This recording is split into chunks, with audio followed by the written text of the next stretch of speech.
नमस्कार और स्वागत है आप सभी महत्वाकांक्षी छात्र एवं अन्य दर्शकों ग्रोथ माउंट यूपीएससी के इस यूट्यूब प्लेटफॉर्म पर संधि सेवा एवं अन्य प्रतियोगिता परीक्षाओं के लिए अति महत्वपूर्ण इस संशोधित संपादकीय विश्लेषण के आज के उपाख्यान में मैं हूं आपके साथ ध्रुव जानी। आज इस उपाख्यान के तहत, इस पर्टिकुलर श्रृंखला के इस उपाख्यान के तहत हम लोग एक समसामयिक विषय को देखेंगे जो कि अपने आप में हमारे संधि सेवा एवं अन्य प्रतियोगिता परीक्षा का जो कार्यक्रम होते हैं उनके लिए बहुत ही अनिवार्य होता है, उनके लिए महत्वपूर्ण होता है। टाइटल आपको दृश्यमान है, मगर मूल बात शुरू करने से पहले मैं आपको अनुरोध करूंगा कि अगर यही सारी माहितियाँ यहाँ तो in the form of video आपको मिलेगा, मेरे द्वारा यह सारी चीज़ों को यहाँ इलेबोरेट किया जाएगा, मगर इन सारी चीज़ों को in the form of text अगर आप पढ़ना चाहते हैं तो ग्रोथ माउंट एजुकेशन की वेबसाइट को विजिट कीजिए। आज ही हमारी वेबसाइट को विजिट कीजिए और उसमें रिसर्च्ड कंटेंट का जो पोर्शन है आप उसे देखिए। वहाँ आपको इस लेख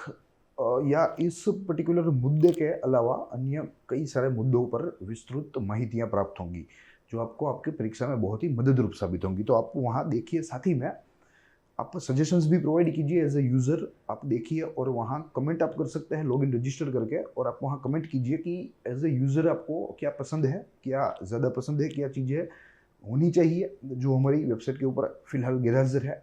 ठीक है, तो आप आपके सजेशंस भी दीजिए और आपके कमेंट भी, अगर आपको चीज़ें जो है वो उपयोगी आपको लगे तो आप आपका कमेंट भी वहाँ रख सकते हैं, अप्रिशिएबल कमेंट आप वहाँ रख सकते हैं। तो यही सारी चीज़ें हैं। तो growthmounteducation.com वो आपको विजिट करनी है और वहाँ आपको सारी माहितियाँ, संधि सेवा हो चाहे अन्य प्रतियोगितात्मक परीक्षा हो, और परीक्षाओं में भी जो सामान्य अभ्यास होता है उसका जो अम्ब्रेला है वो जो है हमारा काम का केंद्र है। ठीक है, तो उसी के तहत हम लोग चर्चा करते हैं सामान्य अभ्यास के अलग अलग विषयों के ऊपर। वैसे ही यहाँ समसामयिक विषय के लिए ग्रोथ यूपीएससी के यूट्यूब प्लेटफॉर्म पर यह हमारी प्लेलिस्ट या हमारी श्रृंखला जारी है, जिसके तहत हम लोग प्रतिदिन जो महत्वपूर्ण लेख होते हैं, संपादकीय लेख, जहाँ अलग अलग अच्छे विचारों की बात की जाती है, उनको यहाँ देखते हैं, उनका विश्लेषण करते हैं। साथ ही में ऐसे मीडिया रिपोर्ट्स, ऐसे महत्वपूर्ण मीडिया रिपोर्ट्स जो अपने आप में राष्ट्रीय स्तर के या अंतर्राष्ट्रीय स्तर के महत्व के हो, उनको यहाँ हम लोग आपके सामने रखते हैं। साथ ही जैसे मैंने आपको बताया कि यहाँ आपको वीडियोग्राफ्ड फॉर्म में मिलेगा यूट्यूब में सारी चीज़ें, वही यही सारी चीज़ें आपको growthmounteducation.com वेबसाइट के ऊपर भी मिलेगी। आप वहाँ से जो है गाइडेंस ले सकते हैं। अब हम आते हैं हमारी मूल चर्चा पर, जिसके तहत हमें एक इंडियन एक्सप्रेस के द्वारा हमें प्राप्त एक लेख मिला है, अपने आप में बहुत ही महत्वपूर्ण है, जिसमें कहा गया है कि ऑर्डिनेंस फैक्ट्री बोर्ड, जो कि आयुध निर्माण जो है जिसे शाला कहते हैं या फैक्ट्री कहते हैं, उसका विघटन कर दिया गया है केंद्र सरकार के द्वारा। तो क्या है इस विघटन के पीछे कारण, इसके रिपरकशंस क्या होंगे, इसके फायदे होंगे तो वो क्या होंगे, यह सारी चीज़ों को हमें आज यह इस उपाख्यान में देखना है, समझना है। साथ ही ओडीएफ के बारे में भी एक परिचय लेंगे, एक इंट्रोडक्टरी जो है एक इंट्रोडक्टरी व्यू लेंगे कि ये दरअसल क्या है, किस तरीके से कार्य करता है और इसका कार्य जो है उसमें कौन कौन सी चीज़ें शामिल है, देखेंगे इंडियन एक्सप्रेस से, जैसे मैं आपको बताया। साथ ही यह जो हमारा प्लेलिस्ट है वो प्रतिदिन अपडेट होने वाला है। ठीक है, प्रतिदिन यहाँ सुबह 7 बजे आपके सामने जो है एडिटोरियल्स यह रखे जाएंगे। ठीक है, एडिटोरियल्स के साथ अलग अलग मीडिया रिपोर्ट्स भी रखे जाएंगे जो आपको प्रबुद्ध करने में आपकी सहायता करें। तो अब शुरू करेंगे मूल बात। देखिए, प्रति विषय को हम लोग एक कार्य सूची के तहत विभाजित कर देते हैं, उसको क्लासीफाई कर देते हैं, और आज भी एक ऐसा एजेंडा हमारे पास है, कार्य सूची हमारे पास है, जिसके तहत 4 बिंदु के तहत हमें पूरे मुद्दे को देखना है। सबसे प्रथम समाचार में क्यों है, खबरों में क्यों है, उसका कारण देखेंगे। फिर बाद में इस पर्टिकुलर लेख की जो सुर्खियाँ हैं, इस लेख के अंदर जो कुछ महत्वपूर्ण बातें की गई हैं, उनको यहाँ दूसरे पायदान पर देखना है। तीसरे चरण में अबाउट ऑर्डिनेंस फैक्ट्री बोर्ड यानी कि आयुध निर्माणी शाला, उसके बारे में देखना है। और आखिरी में इसके कॉर्पोरेटाइजेशन यानी कि इसके निगमीकरण के कौन से कारण हैं, उनको देखना है। साथ ही में जैसे मैंने आपको बताया कि कारणों के अलावा हम लोग इसके रिपरकशंस या इसके इम्प्लीकेशंस कह लीजिए या इसके मेरिट्स कह लीजिए, उनकी चर्चा करेंगे। जो है सिंपली अगर मैं आपको बोलूँ तो इसके प्रोज एंड कॉन्स की भी यहाँ हम लोग बात करने वाले हैं। यह अगर कवर की बात करें तो आप देख सकते हैं प्रतीकात्मक एक कवर है जिसमें राजनाथ सिंह, जो कि हमारे मिनिस्ट्री ऑफ डिफेंस के जो है नेता है, मुख्य नेता है, या मिनिस्टर ऑफ डिफेंस ही कह सकते हैं, उनकी अध्यक्षता में एक एम्पावर्ड ग्रुप ऑफ मिनिस्टर्स की बैठक मिली हुई है। और इसी EGOM ने, यानी कि एम्पावर्ड ग्रुप ऑफ मिनिस्टर्स, ऐसे मिनिस्टर्स जिनको अधिक सत्ताएं मिली है कुछ जो है विशेष कार्य करने के लिए, उनके द्वारा ही यह OFB के निगमीकरण का फैसला लिया गया था। ठीक है, इसका विरोध भी हो रहा है। विरोध क्यों हो रहा है, वह सारी चीज़ों के तहत हम लोग आज इस उपाख्यान में देखने वाले हैं। रही बात इसके एग्जाम रिलेवेंस की, यानी कि एसोसिएट सब्जेक्ट की, तो 2 GS पेपर के सब्जेक्ट्स के साथ यहाँ आज इस टॉपिक का मेल है, इसका संबंध है, जिसमें सबसे प्रथम है GS पेपर 2, जिसमें गवर्नमेंट पॉलिसीज एंड इंटरवेंशन है, क्योंकि 100% यह एक गवर्नमेंट की पॉलिसी है निगमीकरण की। जो सार्वजनिक क्षेत्र की इकाइयाँ हैं जो आज लॉस कर रही है, ठीक है, घाटे में है, तो उनको सरकार एक प्रकार से प्राइवेटाइज करके, एक प्रकार से उनको एक बड़ी लीज के ऊपर प्राइवेट प्लेयर्स को देकर सरकार उसमें से छुटकारा पाती है। ठीक है, उसके मैनेजमेंट में से और इत्यादि चीज़ों में से। तो ये तो एक इसका भाग है ही है।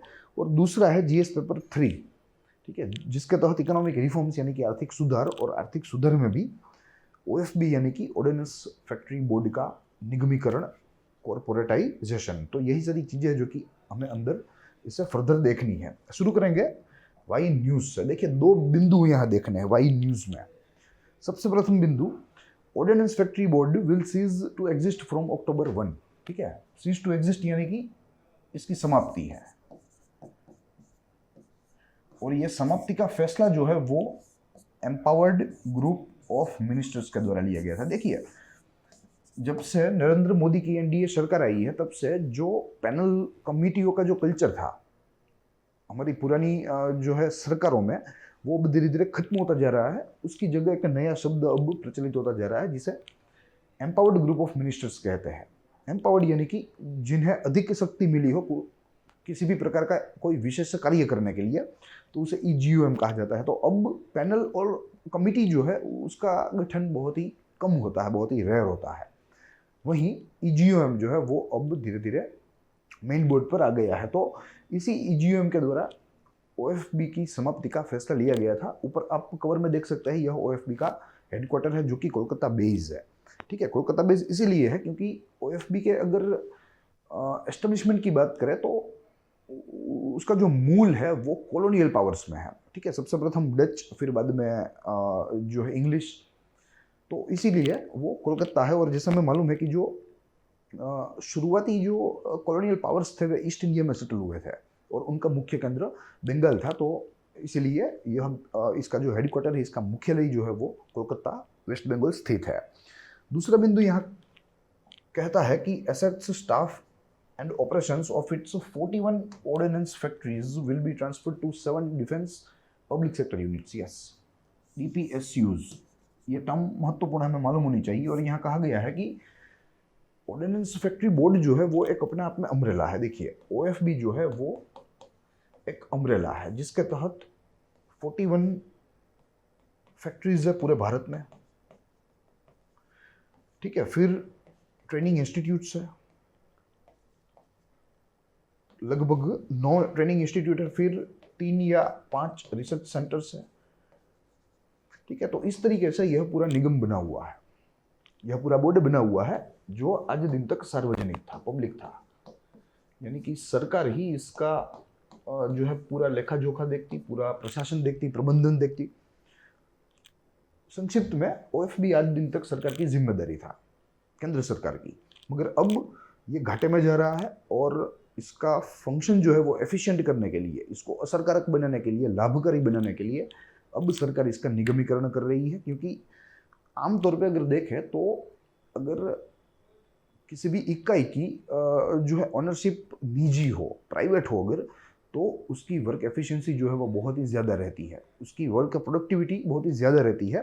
क्योंकि आमतौर पे निजी क्षेत्र में जो जवाबदेही होती है, जो अकाउंटेबिलिटी होती है, वो बहुत ही ज़्यादा होती है। तो इसीलिए अब सरकार इसे निगमीकरण करना चाहती है, जो आज दिन तक पब्लिक था। तो कुछ इस तरीके से अब चीज़ों का विघटन होगा, चीज़ों का निगमीकरण होने जा रहा है। और कहा गया है कि ये सारी चीज़ें कुल 7 डिफेंस पब्लिक सेक्टर यूनिट्स में आवंटित की जाएगी, उसमें बांटी जाएगी। ठीक है। फिर बाद में यह 7 DPSUs इसका प्रबंधन करेंगे, इसका प्रशासन करेंगे। तो यही सारी चीज़ें हैं और यहाँ से ही ये मुद्दा जो है 1 अक्टूबर को यह OFB समाप्त हो गया, जो कि अपने आप में कॉलोनियल जो है एक प्रकार से विरासत का था।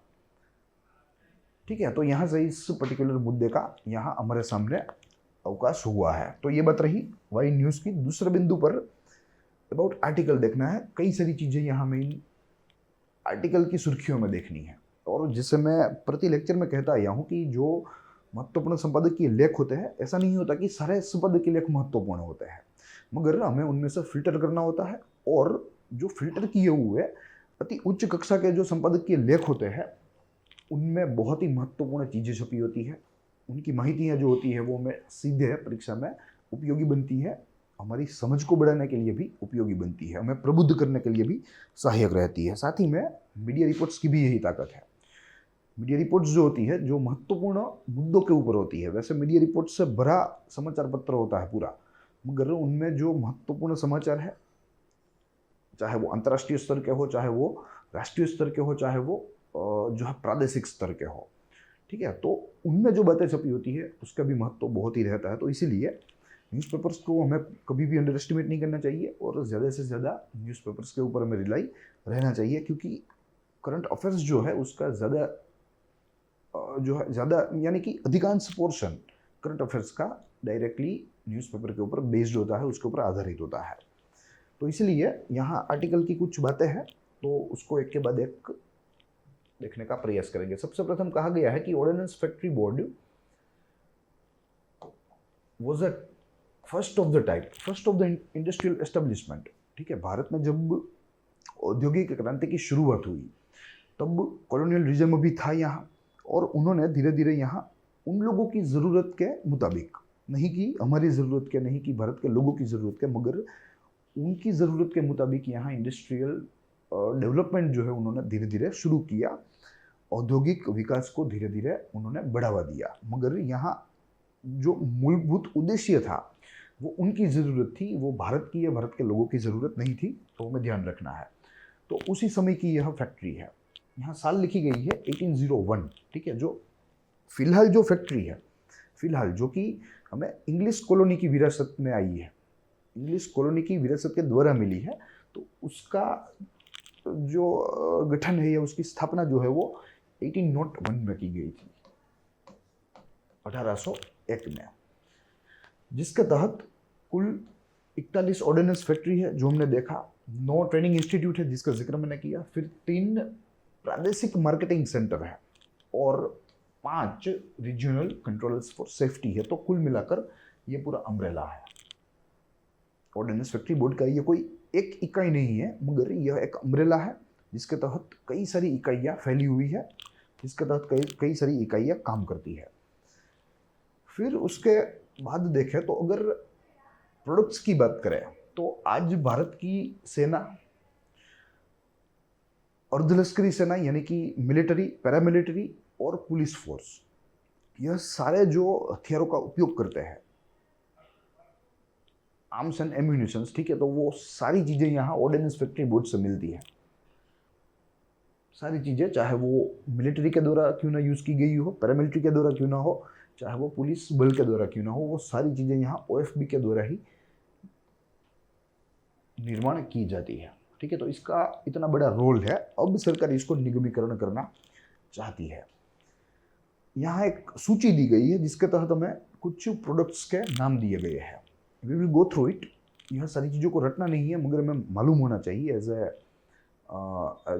Responsible Indian. ठीक है, स्टूडेंट के रूप से तो मालूम होना ही चाहिए, मगर एक जिम्मेदार नागरिक, जिम्मेदार भारतीय होने के नाते भी हमें यह सारी चीज़ें मालूम होनी चाहिए कि आखिरी में आयुध निर्माण शाला जो है वो कौन कौन सी चीज़ों का निर्माण करती है। सबसे प्रथम उसमें सिविलियन और military grade arms and ammunitions है। आर्म्स एंड एम्यूनिशंस, चाहे उसमें गन हो, चाहे ग्रेनेड हो, अन्य एक्सप्लोजिव्स हो, वो सारी चीज़ों का यहाँ निर्माण जो है वो अपने आप में OFB के अलग अलग जो है निर्माण इकाइयाँ हैं, फैक्ट्रीज है, उनके द्वारा किया जाता है। फिर एक्सप्लोजिव्स है, फिर प्रोपेलेंट है जो कि मिसाइल्स में उपयोग किए जाते हैं प्रोपेलेंट्स। फिर उसके बाद chemical for missile systems, military vehicles, ठीक है। यहाँ कुछ उदाहरण आपके सामने है जिनमें आर्मर्ड व्हीकल्स है, मोबिलिटी व्हीकल्स है, अलग अलग हथियारों को ले जाने के लिए, डिफेंस सिस्टम्स को ले जाने के लिए एक जगह से दूसरी जगह, तो वो सारी चीज़ों का निर्माण यहाँ ऑर्डिनेंस फैक्ट्री बोर्ड के द्वारा किया जाता है। फिर उसके बाद पैराशूट्स, जो कि हमारे जो पैराट्रूपर्स हैं उनके द्वारा उपयोग में लिया जाता है। ऑप्टिकल एंड इलेक्ट्रिकल डिवाइसेस, ठीक है, इंफ्रारेड, फिर आप कह सकते हैं कि बाइनोकुलर्स, ठीक है। तो वो सारी चीज़ों का निर्माण यहाँ ओएफबी के द्वारा किया जाता है। और आखिरी में troop clothing and general store items, ये ट्रूप क्लॉथिंग, जो हम एक एक टुकड़ी को देखते हैं जो बहुत ही यूनिफॉर्मली एक ही यूनिफॉर्म में सजे होते हैं, ठीक है। तो वो सारी चीज़ें यहाँ ओएफबी से ही निकलती है, तो इतना बड़ा इसका रोल है। उसके बाद देखें तो weapons, ammunitions and supplies used by armed forces, paramilitary and police force come from OFB run factories, तो जिसका जिक्र हम करते आए हैं पिछले 5-7 मिनट से। अब उसके बाद देखें तो हमें देखना है कि ये पूरा मुद्दा क्या है। हमने ये तो देख लिया कि भाई 1 अक्टूबर जो है तब से ओएफबी, जो कि एक बड़ी इकाई है, वो अब धीरे धीरे समाप्त होने वाली है। इसका काम बंद नहीं होगा, मगर इसकी जो पहचान है वो अब ज़रूर मिट गई है। इसका काम जो है वो हमने देखा कि 7 अलग अलग डिफेंस पब्लिक सेक्टर यूनिट्स के तहत इसका काम विभाजित कर दिया गया है, आवंटित कर दिया गया है। मगर ये मुद्दा क्या है और कौन कौन से पक्ष इसके समर्थन में है और कौन कौन से पक्ष इसके विरोध में है, वो भी हमें यहाँ देखने को मिलेगा। फॉर अगेंस्ट कॉर्पोरेशन, फॉर यानी कि निगमीकरण के लिए, अगेंस्ट कॉर्पोरेटाइजेशन यानी कि निगमीकरण के खिलाफ। सबसे प्रथम यह देखें तो restructuring of Kolkata based ordinance factory board into a corporate entity was recommended by 3 committees out of 4। पिछले 2 दशकों में ऑर्डिनेंस फैक्ट्री बोर्ड के कामकाज को और बेहतर बनाने के लिए और असरकारक बनाने के लिए, पूरी इकाई को और लाभकारी बनाने के लिए कुल 4 कमेटियां बैठी, ठीक है। और इस 4 कमेटियों में से 3 कमेटी ने ओएफबी के निगमीकरण का सुझाव दिया, उसकी अनुशंसा दी सरकार को। मात्र एक ही कमेटी ने नहीं दी, देखेंगे आगे। देखिए ये 4 कमेटी है, जिनमें से पहली 3 जो कमेटी है, जिनमें टीकेएस नायर कमेटी का समावेशन होता है जो 2000 में गठित की गई थी। फिर बाद में विजय कलकर कमेटी 2005 में, वाइस एडमिरल रामन्नपुरी कमेटी 2015 में। इन तीनों के द्वारा ओएफबी के रिकमेंड जो है कॉर्पोरेटाइजेशन की रिकमेंडेशन इन्होंने दी थी, आई एम सॉरी। और जो आखिरी कमेटी है जिसे डीबी शेटकर कहते हैं, डीबी शेटकर कमेटी, ये एक ही कमेटी ऐसी है जिन्होंने ओएफबी के कॉर्पोरेटाइजेशन की अनुमति नहीं दी, उसकी अनुशंसा नहीं दी। मगर इतना जरूर बताया कि क्लोज ऑडिट जो है ओएफबी का होना चाहिए, ठीक है, एवरी सिंगल ईयर, प्रतिवर्ष जो लेखा जोखा है ओएफबी का उसकी जांच होनी चाहिए और उसमें से जो क्षतियां हैं उसे ढूंढ निकाल कर उसे करेक्ट करनी चाहिए, ऐसी अनुशंसा जरूर दी थी। मगर निगमीकरण की कोई अनुशंसा प्रत्यक्ष रूप से डीबी शेटकर कमेटी ने नहीं दी थी।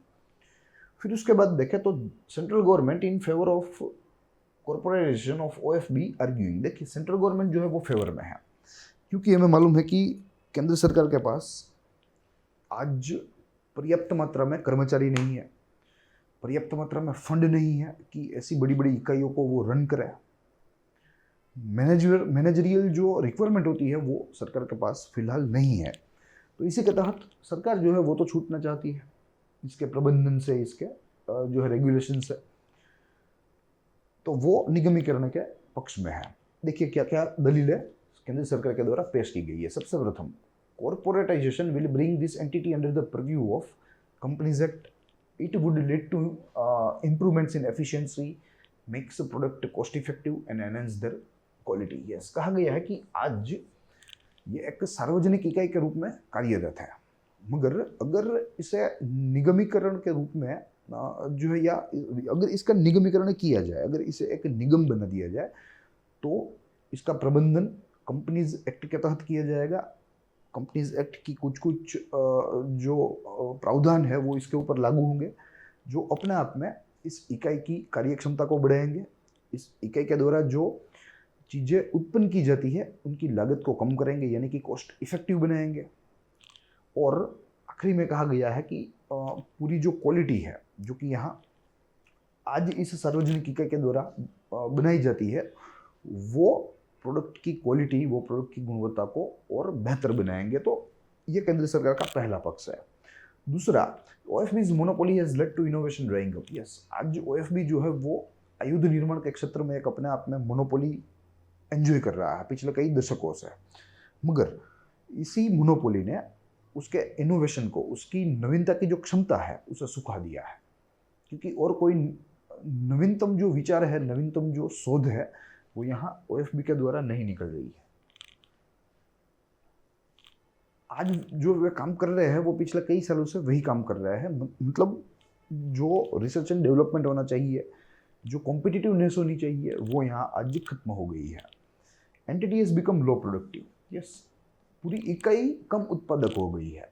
Lack of flexibility at managerial levels. Yes, managerial levels, क्योंकि जैसे मैंने आपको बताया कि आज एम्प्लॉयज क्रंच है सरकार के पास, तो यहाँ मैनेजरियल लेवल्स पर जो है फ्लेक्सिबिलिटी तो कम होगी ही होगी, और अन्य कई सारे ऐसे मैनेजरियल प्रॉब्लम्स भी क्रिएट होते होंगे।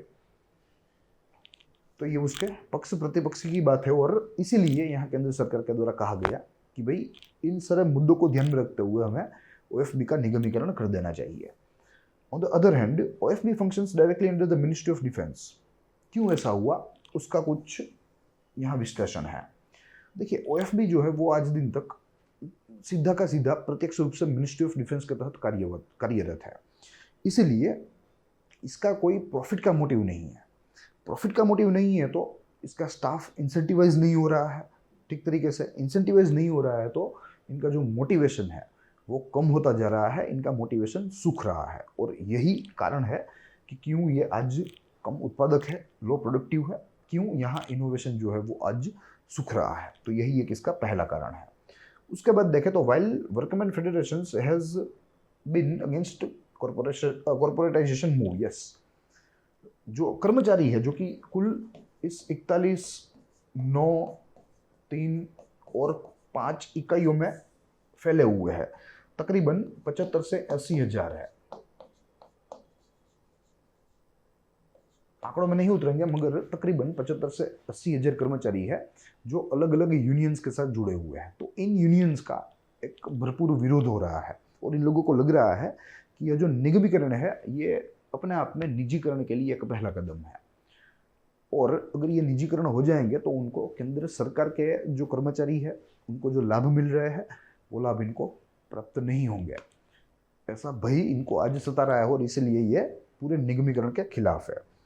They consider corporatisation step towards privatisation. Yes, निजीकरण के दिशा में यह एक कदम मानते हैं ये सारे कर्मचारी। They express fear for job loss. Yes, उनको लग रहा है कि उनकी नौकरियां जो है वो खतरे में है, और अगर निजीकरण हो गया संपूर्ण रूप से तो ऐसे तमाम कर्मचारियों को हटाया जाएगा जो अपने आप में जो है उत्पादन में या उत्पादकता में कोई योगदान ना दे रहे हो। ठीक है, तो इसलिए उनको भय लग रहा है। तो पक्ष में केंद्र सरकार है OFB के निगमीकरण के, वहीं उसके खिलाफ में वही काम करते हुए वहां के ही कर्मचारी है।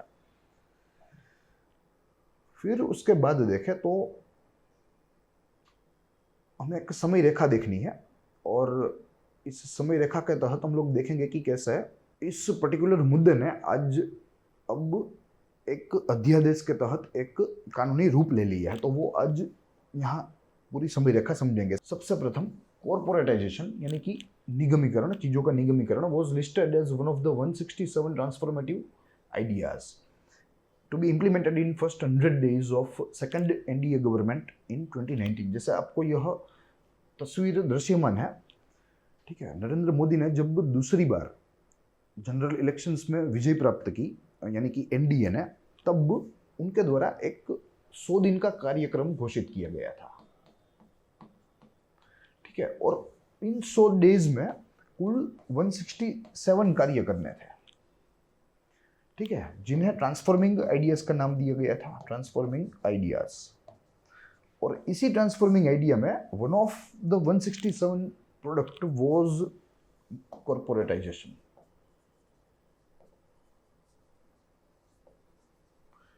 ठीक है, तो यहां से इस पर्टिकुलर मुद्दे की शुरुआत हुई और सरकार ने इस दिशा पर गौर करना शुरू किया। इन May 2020, while announcing about a fourth tranche of आत्मनिर्भर Bharat initiative, as you can see on your screen, हमारी जो वित्त मंत्री है श्री निर्मला सीतारमण, उनके द्वारा आत्मनिर्भर भारत का जो चौथा किस्त था उसकी घोषणा हो रही थी और उसी घोषणा के तहत उन्होंने OFB यानी कि ऑर्डिनेंस फैक्ट्री बोर्ड के निगमीकरण का भी प्रस्ताव रखा, उसकी भी घोषणा करी थी। On September 10th last year, government appointed consortium led by KPMG Advisory Services as a strategy and implementation consultant for proposed corporation. Yes, तो सरकार ने एक ऐसे कंसोर्टियम को अलॉट किया और कहा कि भाई आप देखिए OFB का पूरा लेखा जोखा देखिए और सरकार को आप बताइए कि किस तरीके से इसका निगमीकरण करना है। देखिए यहाँ समझना है, जो कमेटियाँ होती है, पहले जो कल्चर था जिसका जिक्र मैंने शुरुआत में किया था इस लेक्चर के, कि पहले कल्चर क्या था कि एक कमेटी बनती है और कमेटी देखती है कि क्या कॉर्पोरेटाइजेशन है वो राष्ट्र हित में है, वो देश हित में है या नहीं है, और उस तरीके से सरकार को अनुशंसा देती है। मगर यहाँ सरकार ने ऑलरेडी तय कर लिया है कि भाई निगमीकरण तो होना ही है, अब कैसे करना है वो अब बताओ। तो ये पूरा जो कंसोर्टियम है जो कि केंद्र सरकार के द्वारा नियुक्त किया गया है, उसका कार्य उद्देश्य जो है वो बहुत ही भिन्न है आमतौर पे हमारी परंपरागत कमेटियों के तुलना में। उसके बाद देखें तो empowered group of ministers which was headed by Rajnath Singh, जो हमने शुरुआत में हमारे कवर में तस्वीर देखी, उसके द्वारा जो है यह पूरी जो प्रोसेस है उसका कोऑर्डिनेशन सरकार के पक्ष से लिया जाएगा इस KPMG कंसल्टेंट या कंसोर्टियम ग्रुप के साथ। In October 2020 government declared proposed strike by workers invalid and illegal. Yes, दूसरी बाजू तब तक जो कर्मचारी थे वे थोड़े जो है अकड़ाए और उन्होंने पूरा अपना जो संघ है वो पूरे संघ ने एक प्रकार से हड़ताल जाहिर कर दी, एक प्रकार से स्ट्राइक जाहिर कर दी। मगर यहाँ सरकार ने इन वर्कर्स के द्वारा जो स्ट्राइक घोषित की गई है उसे इनवैलिड बताया, अनुचित बताया और इलीगल बताया, अवैध भी बताया। In June 2021, government announced that OFB would be split into 7 defense public sector units. Yes, वो घोषणा जून 2021 में यानी कि इसी साल छठे महीने में। As to prevent workers from undergoing strike, government bought essential defense service ordinance. Yes, सरकार को मालूम था कि इसका भयंकर विरोध होने वाला है, इसके प्रतिघात जो है वो प्रचंड होने वाले हैं और यह संघ जो है, जो कर्मचारी संघ होते हैं वे सीधे हड़ताल पर चले जाएंगे। तो उसको रोकने के लिए सरकार एक अध्यादेश लाई जिसे EDSO कहते हैं, जिसमें एसेंशियल्स डिफेंस सर्विस ऑर्डिनेंस, ठीक है, ये इसका फुल फॉर्म है, इसका संक्षिप्त नाम है EDSO, जिसके तहत कोई भी कर्मचारी जो है वो किसी भी संघ के साथ जुड़ नहीं सकता जो हड़ताल के फेवर में लॉबिंग कर रहा है। तो कुल मिलाकर हड़ताल को एक प्रकार से इलीगल यहाँ घोषित करवा दिया केंद्र सरकार ने जून 2021 के बाद यानी कि इसी साल। तो ये इसका समय रेखा की बात रही। अब उसके ऊपर देखें तो प्रोटेस्ट फ्रॉम वर्कर्स। यस, जैसे मैंने आपको बताया कि इनको तो लग ही रहा है कि यह पूरा निजीकरण ही होने वाला है, और निजीकरण मतलब कि जवाबदेही, जो कि आज दिन तक उनके ऊपर कभी आई नहीं है।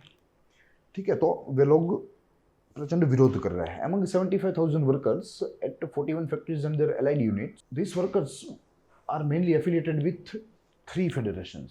ठीक है, 3 या 4 मुख्य संघों के साथ, कर्मचारी संघों के साथ या मजदूर संघों के साथ ये सारे कर्मचारी जो है या कामगार जो है वे जुड़े हुए हैं। Namely all India defence employees federation, Indian national defence workers federation, national trade union congress and आखिरी में भारतीय प्रतिरक्षा मजदूर संघ। भारतीय प्रतिरक्षा मजदूर संघ, जैसा आपको तस्वीर यहाँ दृश्यमान है, भारतीय प्रतिरक्षा मजदूर संघ जो है वो भारतीय मजदूर संघ के साथ जुड़ा हुआ है। ठीक है, BMS के साथ, और BMS अपने आप में RSS अफिलिएटेड है, RSS एसोसिएटेड है, तो अपने आप में ये RSS की विंग है और वही केंद्र सरकार की इस नीति का भरपूर विरोध कर रही है। तो कुल मिलाकर यह कर्मचारी इस 4 संघों में बटे हैं और यह चारों के चारों संघ निगमीकरण के खिलाफ है। फिर उसके बाद देखें तो 7 सक्सेसर्स DPSUs, यस। अब देखना है कि ये स्प्लिट कैसे होगा। शुरुआत में घोषणा तो सरकार ने कर दी, यस, कि भाई अब ऑर्डिनेंस फैक्ट्री बोर्ड जो है वो अब एक निगम बन जाएगा और अपने आप में समाप्त हो जाएगा, मगर उसका कार्य कुल 7 डिफेंस पब्लिक सेक्टर यूनिट्स में बट जाएगा। तो मगर ये कैसे बटेगा देखेंगे। देखिए ये 7 DPSUs है, जिनमें OFB जो है वो डिसोल्व हो जाएगा। सबसे प्रथम म्यूनिशंस इंडिया लिमिटेड, फिर उसके बाद armoured vehicles Nigam limited, advanced weapons and equipments limited, troop comforts limited, Yatra India limited, India Optel limited and Gliders India limited. ये नामों को याद रखने की जरूरत नहीं, मगर एक रेफरेंस के लिए आपको याद होना चाहिए कि दे आर दैट 7 DPSUs जिसके तहत OFB जो है वो डिसोल्व होने वाला है। फिर उसके बाद each of this PSU will run clusters of ordnance factories involved in manufacturing similar category of product. Yes, they will run the clusters. ठीक है, यहाँ OFB का कार्य जो है वो यहाँ अलग अलग इन 7 DPSUs में कुछ इस तरीके से आवंटित किया जाएगा कि जैसे जिसका स्वभाव हो। सपोज म्यूनिशंस जो है वो एक्सप्लोसिव बना रहे हैं तो OFB का जो एक्सप्लोसिव्स का कार्य है वो यहाँ म्यूनिशंस में जाएगा। आर्मर्ड व्हीकल्स के लिए OFB का वो यूनिट यहाँ ट्रांसफर हो जाएगा। ठीक है, तो कुछ इस तरीके से इनके स्वभाव के मुताबिक OFB के कार्य को आवंटित किया जाएगा। उसके बाद का बिंदु कहता है कि in return reply in Rajya Sabha by minister of state for defence Ajay Bhatt, as you can see on your screen, उनके द्वारा एक लिखित उत्तर में, राज्यसभा में एक लिखित उत्तर में कहा गया कि the employees shall continue to be subjected to all rules and regulations as are applicable to central government servants. Their pay scales, allowances, leave and other service conditions will also continue to be governed by the rules applicable on central government employees. Also pension liabilities will be borne by the government. Yes, तो यहाँ सरकार को आश्वस्त करना पड़ा इन कर्मचारियों को कि भाई भले ही इसका निगमीकरण हो, मगर जो कर्मचारी है वे अपने आप में सेंट्रल गवर्नमेंट के एम्प्लॉयज ही कहलाएंगे और उनका जो पगार है, उनका जो भत्ता है या अलग सर्विस कंडीशंस है, ठीक है, वो सारी चीज़ें जो कि केंद्र सरकार के कर्मचारियों को ही लगती है वही इनको लगेगी। ठीक है, तो ये उनको आश्वस्त करने के लिए सरकार के द्वारा लिखित उत्तर में राज्यसभा में बताया गया। ठीक है, तो यही सारी चीज़ें थी जो कि यहाँ हमें आर्टिकल के बारे में देखनी थी। काफ़ी सारी चीज़ों को हमने जाना यहाँ से जो कि हमें महत्वपूर्ण साबित हो। अब उसके बाद देखें तो हमें ऑर्डिनेंस फैक्ट्री बोर्ड के बारे में देखना है। 3 बिंदु में यह पूरा मुद्दा जो है वो हमें समझना है। सबसे प्रथम इसमें it's an umbrella body for ordnance factory and related institution. वो हमने देखा कि यह ऑर्डिनेंस फैक्ट्री बोर्ड एक अम्ब्रेला है, ये एक इकाई नहीं है, मगर अलग अलग कई इकाइयों से बनी एक बड़ी जो है एक बड़ी या जायंट इकाई कह सकते हैं। दूसरे बिंदु पर कहा गया कि currently OFB associated with ministry of defence as a subordinate office. फिलहाल रक्षा मंत्रालय के तहत उसके तहत एक जो है एक सचिवालय के तहत एक कचहरी के तहत यह OFB आज कार्याधीन है। And on the other side देखें तो first ordnance factory in India, अगर भारत की ऑर्डिनेंस फैक्ट्री की बात करें, जैसे शुरुआत में मैंने बताया कि भाई आज की जो ऑर्डिनेंस फैक्ट्री है जिसके समाप्ति की हम लोग बात कर रहे हैं प्रथम अक्टूबर 2021 के, वो इंग्लिश जो है विरासत वाली है। ठीक है, कॉलोनियल विरासत तो है ही है, मगर उसमें भी इंग्लिश विरासत है। मगर यहाँ भारत की सबसे प्रथम जो ऑर्डिनेंस फैक्ट्री थी वो डच लोगों के द्वारा यहाँ स्थापित की गई थी। जैसे आप यहाँ देख सकते हैं, डच इन्वेशन जो है, इन्वेशन तो नहीं मगर जब डच भारत पहुँचे, ठीक है, तो उनके बाद उन्होंने अपनी ज़रूरतों के लिए भारत में सबसे प्रथम आयुध निर्माणशाला का निर्माण किया था या उसकी स्थापना की थी। फर्स्ट इंडियन ऑर्डिनेंस फैक्ट्री वो सेटअप इन ईयर 1712 और वो तकरीबन 90 साल पहले। हमारी आज की जो है वो स्थापित हुई 1801 में ब्रिटिशरों के द्वारा, फिरंगियों के द्वारा, और वहीं ये डच के द्वारा 1712 में स्थापित की गई as a gun powder factory. ठीक है, गन पाउडर के निर्माण यानी कि एक बहुत ही छोटे स्तर पर। तो ये इसकी तस्वीर है, प्रतीकात्मक तस्वीर है और ये इसका जो है चिन्ह था। डच की ऑर्डिनेंस फैक्ट्री का। ठीक है, फिर यहाँ अब रीजंस ऑफ कॉर्पोरेटाइजेशन देखेंगे। ठीक है, हमने रिप्रिकॉशंस तो देखे कि कैसे जो कर्मचारी है वे भय में है कि उनके ऊपर संकट आने वाला है, उनकी नौकरियां छूट सकती है, निजीकरण हो सकता है संपूर्ण रूप से। अब इसके कारण देखेंगे। सबसे प्रथम कारण, आत्मनिर्भर Bharat pushes for corporatization of OFB for improving autonomy, accountability, efficiency, productivity and profitability। जैसे आपको दृश्यमान है, आत्मनिर्भर भारत 4.0 जब घोषित हो रहा था तब वही OFB के इस पर्टिकुलर जो है निगमीकरण की बात यहाँ वित्त मंत्री के द्वारा रखी गई थी पूरे देश के सामने मीडिया के माध्यम से। मगर यह आत्मनिर्भर के भारत के तहत ही OFB का कॉर्पोरेटाइजेशन जो है वो बूस्ट हो रहा है, उसे एक पुश दिया जा रहा है, क्योंकि ऑटोनॉमी बढ़ाने के लिए, स्वायत्तता बढ़ाने के लिए, अकाउंटेबिलिटी जवाबदेही बढ़ाने के लिए, एफिशिएंसी कार्यक्षमता, प्रोडक्टिविटी उत्पादकता और प्रॉफिटेबिलिटी यानी कि उसे और लाभकारी बनाने के लिए यहाँ OFB को आत्मनिर्भर भारत के तहत निगमीकरण उसका किया जाएगा। दूसरा बिंदु, लो productivity versus maximum capacity. Yes, आज परिस्थिति ये है कि ऑर्डिनेंस फैक्ट्री बोर्ड की जो कैपेसिटी है वो बहुत ही अधिक है, अच्छी है, मगर संपूर्ण रूप से उसका उपयोग नहीं हो पा रहा है, क्योंकि जो स्टाफ है वो अब लेस एंथुसियास्ट है, उनका इंसेंटिवाइज उनको नहीं किया जा रहा है, तो उनका जो अपने आप में जो उत्साह है वो अब दुर्बल हो गया है। इनोवेशन जो है इसमें वो कम हो गया है, रिसर्च एंड डेवलपमेंट कम हो गया है। तो इन सारे कारणों की वजह से आज मैक्सिमम कैपेसिटी है एक बाजू OFB की, मगर उसके सामने उसकी उत्पादन क्षमता जो है वो बहुत ही कम है, उसका उत्पादन बहुत ही कम है। Ordnance factories achieved production target for only 49% of the items। Yes, अगर ऑर्डिनेंस को 100 चीजें बनाने का ऑर्डर मिला है तो वो मात्र उसमें से 49 ही भरपाई कर पाएंगे। So this is very bad. और सरकार बता रही है कि भाई निगमीकरण होने के बाद यह 100 में से 80-85% तक पहुंचा जा सकता है, और इसीलिए ये इसका मुख्य कारण है कि क्यों इसे निगम बना दिया जाए। उसके बाद Comptroller and Auditor General CAG in its report of performance evaluation 2019 highlighted some lacuna। Yes, CAG ने अपने निरीक्षण रिपोर्ट में, निरीक्षण अहवाल में 2019 के जब सार्वजनिक इकाइयों का परफॉर्मेंस इवोल्यूशन होता है CAG के द्वारा, तो उसमें जब ऑर्डिनेंस फैक्ट्री बोर्ड का कैलकुलेशन हो रहा था तो उन्होंने कुछ जो है गलत चीज़ों का, गलत चीज़ें यानी कि कुछ क्षतियों का, जो क्षतियों को पहचाना और सरकार के सामने रखा। तो सरकार इन क्षतियों को भी जो है क्षतिपूर्ति के लिए यह पूरे के पूरे बोर्ड का ही निगमीकरण करने के लिए राजी है। तो ये भी एक इसका मुख्य कारण है कि CAG का रिपोर्ट थोड़ा जो है एक प्रकार से वार्निंग जैसा था, एक प्रकार से चेतावनीपूर्ण था। तो यही सारे रीजंस थे जिसके तहत आज इसके निगमीकरण की बात सरकार के सामने आ रही है और सरकार इसके ऊपर आगे बढ़ रही है। तो यही सारी चीज़ें थी जो कि आज हमें यहाँ देखनी थी। I hope you enjoyed the lecture. हम लोग मिलेंगे अगले दिन अगले ऐसे ही महत्वपूर्ण आर्टिकल या संपादकीय लेख के साथ या मीडिया रिपोर्ट के साथ, जो कि अपने आप में परीक्षा के लिए भी महत्वपूर्ण हो, साथ ही में एक जवाबदार नागरिक, जिम्मेदार नागरिक बनने के लिए भी महत्वपूर्ण हो। I hope you enjoy the lecture. हम लोग मिलेंगे।